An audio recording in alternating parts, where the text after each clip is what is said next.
She texted me, "He was wasted, so he crashed here. Nothing happened.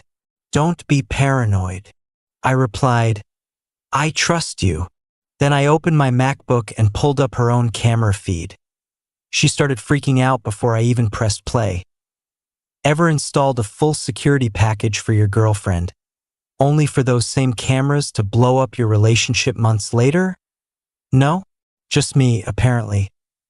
Let me walk you through how a simple Ring doorbell and a few Blink indoor cams turned into the most explosive breakup I've ever experienced. My name's Leo, 34, and I run a residential security integration business. Yes, that's an actual career.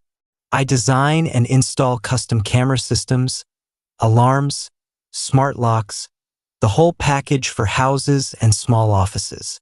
8 years in, mostly word-of-mouth clients, decent money, nothing glamorous. 2 years ago at a mutual friend's cookout, I met Tara. She had just closed on her first downtown condo and was telling everyone how terrified she was to live alone in the city. My buddy nudged her toward me. I handed her a card, and one thing led to another: coffee, dinners, sleepovers, official couple by month. By our 1-year mark, we were talking about combining households eventually. For now, we kept separate places but had keys to each other's apartments and basically lived together at hers because it was closer to both our jobs. Early on, as a gift, and because it's literally what I do, I outfitted her condo with a proper system.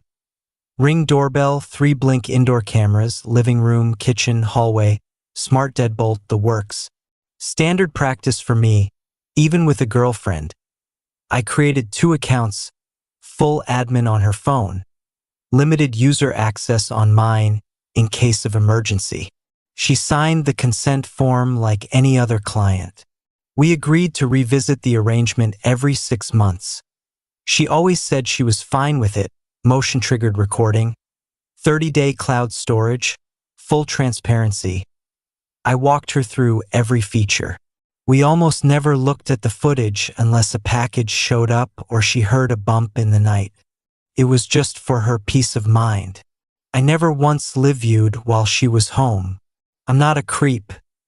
Cut to 3 weeks ago. I'd been in Phoenix for 4 days installing a high-end setup for some rich guy's second home. Lucrative job, brutal heat, long hours. Flight was supposed to land at 1:30 a.m., but we touched down just after midnight. I shot Tara a text, 10 minutes out, no reply. Figured she was asleep. Let myself in with my key. Place was dark except the little kitchen nightlight. 2 wine glasses in the sink, one with a lipstick print. No big deal. She and her friend Layla do wine and reality TV nights when I'm gone. I tiptoed to the bedroom. Tara was under the covers. I dropped my bag, went to the bathroom to brush my teeth, and froze. There was a dude's dop kit on the counter. Definitely not mine. Hard in my throat, I flicked on my phone flashlight, kept it low. Tara was alone now, but the other side of the bed was clearly slept in. I gently woke her. "Hey babe, I'm home early." She jolted, rubbed her eyes. "Leo? What time is it?" "Just past 12. Flight came in ahead of schedule." Kept my voice light. "Have company tonight?" She sat up fast. "Oh yeah. Mark from work had too much at happy hour. His apartment flooded, he's been at a hotel, didn't want him driving. He crashed on the couch for a bit and left like an hour ago." I glanced at the toiletry bag. "He left that. He had it with him from the hotel, must have forgotten. Don't be jealous, seriously. Nothing happened." It sounded plausible, but she wouldn't look at me and kept twisting the sheet in her hands. I told her I was wired from travel and would answer a couple work emails in the living room. She looked relieved and rolled over. As soon as I sat on the couch, I opened the laptop. I had never once checked the cameras while I was away again. Not that guy. But now I had a reason. Logged into my user account, pulled up tonight's clips starting with the doorbell cam. 11:07 p.m., there's Mark walking out. I recognized him from the office Christmas party last year. Same guy who got promoted to team lead, technically her new boss. Same guy who flirts with anything that breathes. Tara appears in a silk robe, pulls him in for a long, very not platonic goodbye kiss. Stomach officially on the floor. Kept scrolling. 6:34 p.m. Mark arrives carrying an overnight bag and a bottle of wine, looking stone cold sober. 30 seconds after the door shuts, hallway cam catches them making out against the wall. Living room cam shows wine, cuddling, then they disappear toward the bedroom. No camera in there, thank God. I checked the previous 3 nights of my trip. Same guy. For visits total, 2 full overnights. I sat there staring at a frozen frame of them wrapped around each other for I don't know how long. Eventually I walked back to the bedroom, flipped the light on, and woke her again.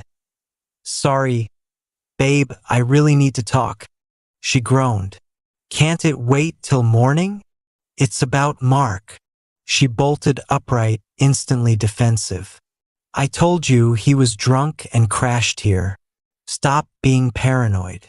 I just need to clear something up, I said, voice steady. You said he left around 11 tonight, right? And he was only here tonight this whole week. Yes, Leo. What is this? Okay. 1 second. I went and got the laptop. When I walked back in, her face had already gone white. Leo, what are you doing? I sat on the bed, opened the app. The grid of thumbnails was enough. She saw the little previews of Mark coming and going all week. She started shrieking before I even clicked anything. You've been spying on me? Are you insane? This is a massive violation. I've never looked once while I was away, I said. I only opened it tonight because I walked in on a guy's overnight bag and a made-up bed. The cameras are doing exactly what they're supposed to do, protect the homeowner. Turns out tonight they protected me. I turned the screen. 6:37 p.m. timestamp, crystal clear still of them kissing the second the door closed. Happy hour starts early when you're already hammered, huh? All the fight went out of her in seconds. She tried the classic lines. It's not what it looks like. We were going to break up anyway. You're married to your job. You care more about cameras than me. Mark actually listens. I let her finish, packed the few things I kept at her place while she alternated between screaming and crying, changed the system credentials so I no longer had any access. Professionalism, not pettiness. And called an Uber home at 2 a.m. next day. She blew up my phone. Rage texts, apology texts, more rage. I sent one reply asking her to mail anything I forgot, then blocked her. Then the professional fallout started. We share a social circle, including my friend Jake, who works at the same company. 3 days post-breakup, Jake calls. Bro, you need cab fare and a heads up. Tara's telling everyone you secretly installed hidden cameras to stalk her. She's painting you as a controlling psycho. Obviously, she's leaving out the cheating part and the fact she begged you to install the system. My business lives or dies by reputation. I called my lawyer immediately. Verdict. I broke 0 laws, written consent, common areas only, disclosed recording. But lawyer said get ahead of the story so I did something I never thought I'd do.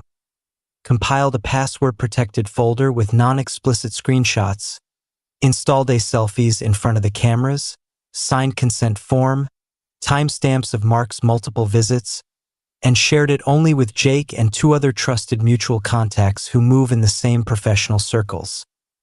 Told them, I'm not trying to humiliate her. I just need people to know the system was above board if my name comes up. Within a week, the office narrative flipped. Word is Mark got moved to a different department after HR caught wind of manager-subordinate dating.